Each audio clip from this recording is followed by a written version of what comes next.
just thought I'd share this quick clip of what I'm up to with my 1952 D1 Bantam.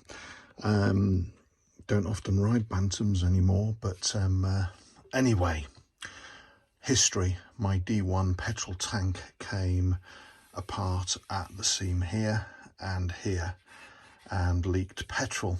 And anyway, I'm stripping back the paint, and I thought I'd show you a product that I'm using and the technique that I'm using. And I'm absolutely no doubt that somebody will comment and post better suggestions. Obviously, I'm open for that. I'm not very experienced at this, but I'm taking it back to bare metal, and then I'm going to etch prime it and paint it with rattle can so you can follow my process. But anyway, getting back to the point, I'm stripping the paint here with Bartoline. It's 500ml container.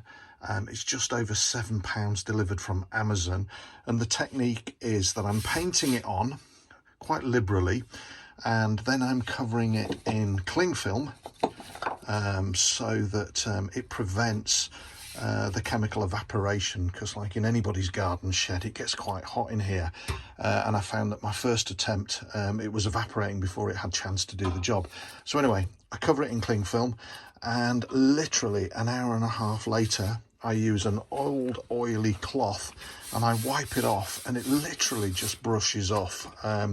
So that's nearly one side of the tank done in just over an hour and a half. And over the bank holiday, I will continue to strip back the paint, and hopefully the other side will be as good as this side, and I won't come across masses of amounts of filler.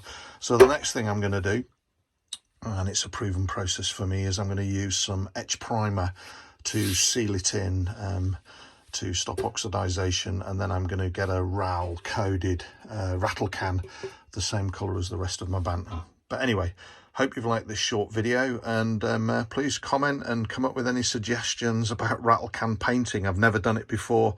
I don't believe it can be that hard, but hopefully you'll find the next video useful. Thanks for watching.